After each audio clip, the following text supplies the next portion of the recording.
Boys, ever since UFC 315, we know that most likely this year our ass is going back to Perth. And because I am the best matchmaker, I make the best fights. If I was in charge of the UFC matchmaking, I would be making $1 million pay-per-views every single month. And UFC 321, that's when Perth is gonna be. And as you can see on screen, we got a card builder right here. We got our outline. We have 4 early prelims, 4 normal prelims, and a 5-fight main card on that pay-per-view. And this is gonna be a realistic pay-per-view as well. We're not gonna have a 5 title fight on this pay-per-view. It's going to be realistic. It's going to be good. It's going to be stacked because we can realistically make stacked pay-per-views. The UFC is just being next level retarded, and instead of growing their company, they want to stay stagnant. And honestly, they're not even staying stagnant. They're low-key like going down the drain in my opinion. So with that being said, we're not going to start off with that main card. We'll quickly run through the early prelims and the prelims on this card. Opening up the card. Now, hear me out on this one. It has to be realistic. I was making this and like, fuck, there's no girls on this card. This isn't like a Saudi card. This isn't a Abu Dhabi card. We have to have some girls on this fight. It is what it is. I got Carly Judas taking on Ernesta Katakadic. It is what it is. Hear me out. We can't have like a fucking Yuri Prohashka on the early prelims. We have to have some filler fights here. This is a good fight to I'm not gonna try to gaslight you guys into believing this is a good fight. It's okay. We needed fights like this on here, but it's okay. I'm not gonna go in a huge depth breaking down, I think Carly Judas, her stand-up is gonna be too much for, I'm not gonna go into that. They're just on here, this is just a fight that's just on here. Moving up though, Colby Thickness, Simon Oliveira. Now, you're probably wondering, why are we having these two people on here? I'm not trying to spoiler, who else is going to be on here, but there's a reason why Colby Thickness is in here. Not so much a Simon Oliveira. We just needed an opponent for Colby Thickness. Hasn't won a fight. He's coming off that loss to Taporia's big bro, and we need him on here just because he's training partners. He's close friends with someone who is on the main card. If we'll get into it. But yeah, this should be a fun matchup. A good bounce back win for Colby Thickness. He did show that he wasn't just a complete can out there against big bro Taporia, but I think this would be a fun matchup. This is a matchup like if type of matchup too. And again, it's early prelims. We can't have anything crazy out here yet. This is just a slight warmer, a slight teasing, a slight getting into the mood. You know what I mean? We can't just raw dog it right away. But yeah, Colby Thickness, Simon Oliveira, a good fight, especially for this pay-per-view. We'll get into that why. But moving up, Shauna Bannon, Vanessa Demopoulos. Again, we need some women in this card. We can't have nothing but dudes on here. It is what it is. We have to have some girls on here, and I do think this would be a fun matchup. Shannon Bannon coming off that win over the Why Did You Redeem It girl herself, plus Vanessa Demopoulos, a girl who's constantly, in the spotlight. People love her. It is what it is. We're probably going to get a twerk off at the end of it. And again, it just looks like a fight that should be made already. It just looks official. Having these two next side by side, it makes sense. It makes sense timing wise. It makes sense scheduling wise. It makes sense ranking wise. Let's get into the main event of these early prelims.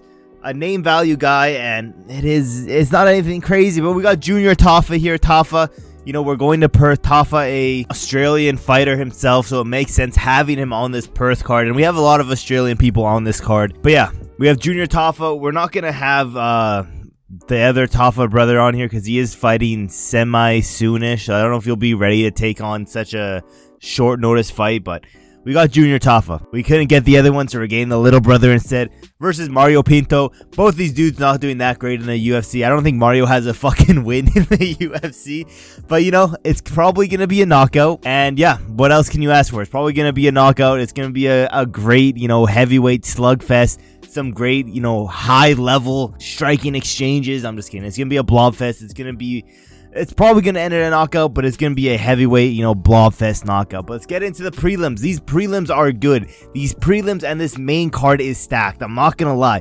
Opening up the prelims, we got the boy Ion Kuntalaba. He's coming back from that robbery decision just the other week.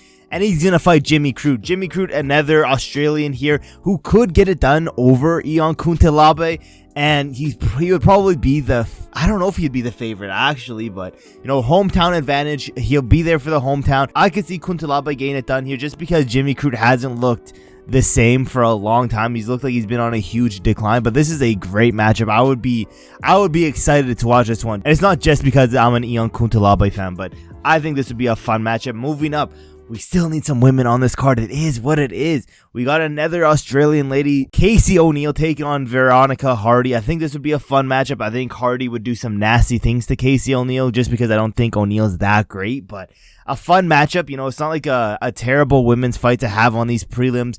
Both these girls are pretty decently big names. Some, like, I would say the average person who watches every single pay-per-view and some fight cards here and there, they probably have heard the name Casey O'Neill and Veronica Hardy. So I think this is a good spot having them in the prelims. And just to let you guys know, this is the last women's fight on this card. Maybe that makes it a little bit unrealistic, but I don't give a fuck. We can leave the rest. We can put the rest of the women on non-pay-per-view fights. We don't always have to have 5, 6. We don't have to have that many women on a pay-per-view, but I think this is a good number.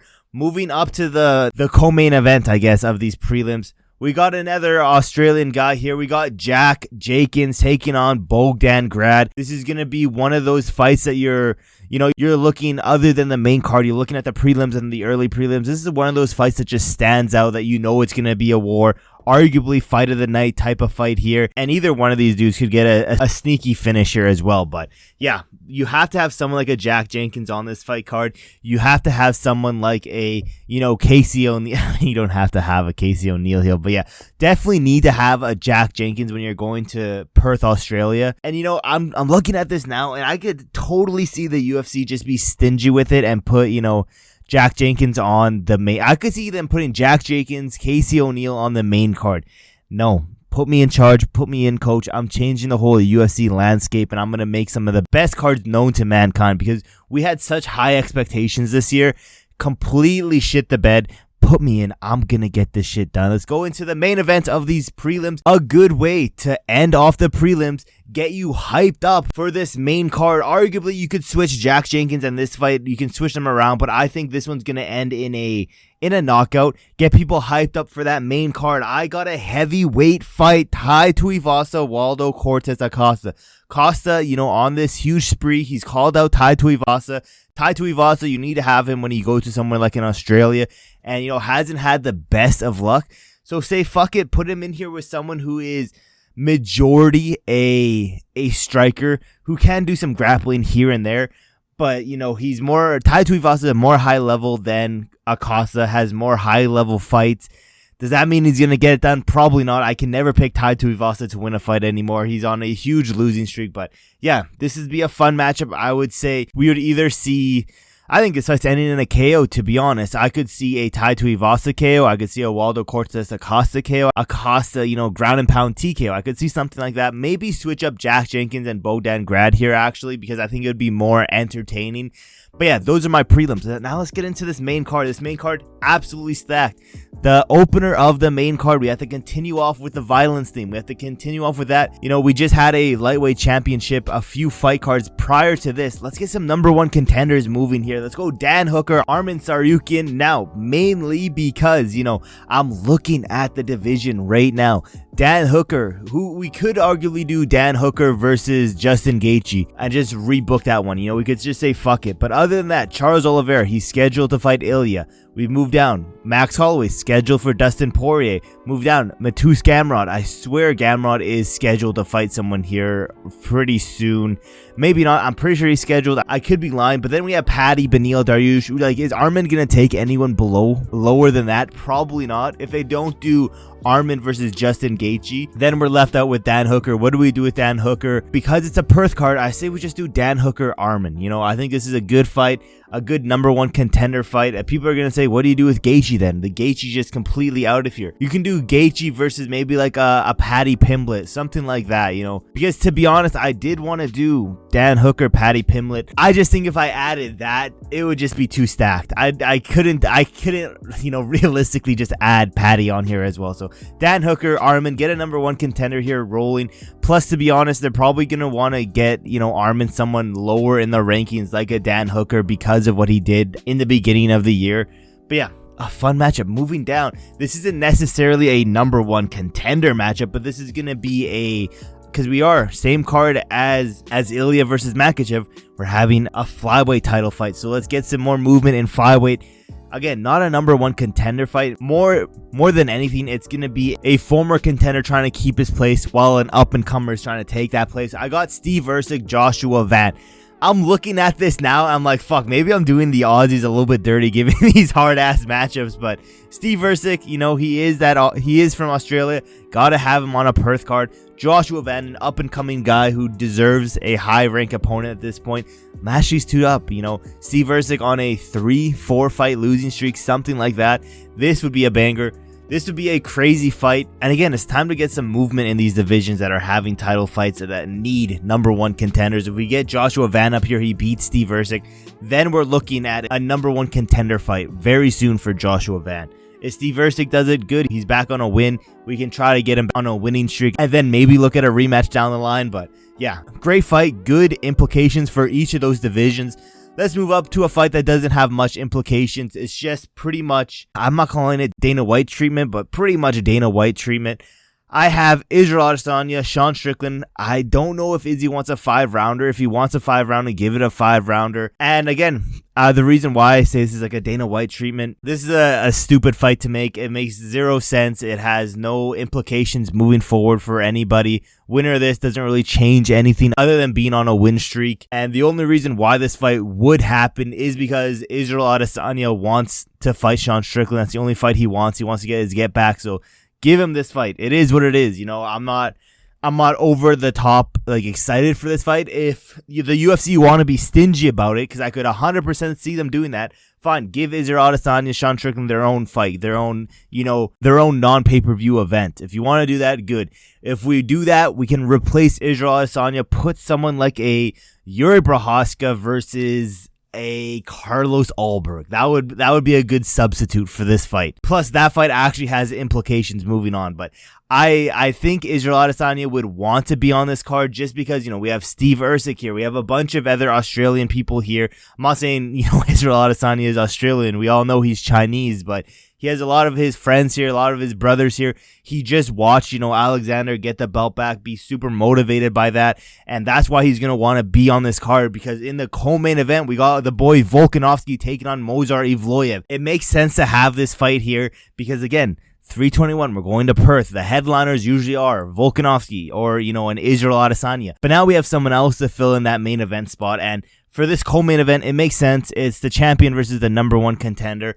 I think people would be happy to see this fight. People, including myself, are under the impression that Volk is going to run through this dude. I could see that happening. Plus, I just want to see my boy Volkanovski get more title defenses and cement himself as the GOAT he is. But like I said, we have someone else we can have in this title picture now as a main event. Jack Della Maddalena, Islam Makhachev. It makes sense. We all knew this was going to be the main event. Plus, we look at this, there's some beef. There's a whole lot of beef in this main card picture. We have Islam Makhachev, has a win over Volkanovski. You have Jack Della Maddalena fighting Islam Makhachev, trying to defend, Volk's honor, saying, I'm going to do this for Volk. These two are going to team up. We'll see lots of photos with them together. We could see a lot of photos with, all of these guys together, with Jack Della Maddalena, Alex Volkanovski, Israel Adesanya, Steve Ercik, Dan Hooker, all pretty close people, close friends, close training partners, whatever it is. I could see this being a team versus team type of fight card. Plus, we have Islam Makhachev, Movsar Evloev. Those two could team up. There's just a lot of promotion you can do behind this. Plus, then you also have Arman. Arman's probably going to talk shit to Islam.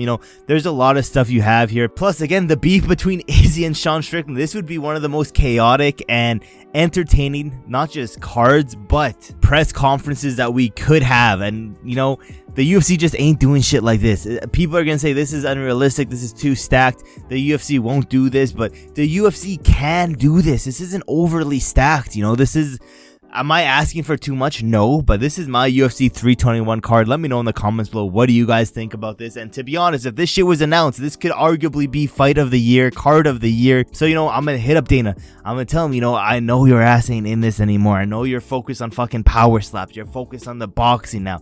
let your boy slide in. Let me show you how to build a card. And, you know, I won't be a retard up here and forgetting what your heavyweight champion's name is. I won't be out here being like John Jones and, yeah, the other guy. We're going to get that fight done. No, I'll show the respect. I'll get the fights that people want. But yeah, with that being said, thank you guys for watching to the end of the video. And I will see you guys in my next video.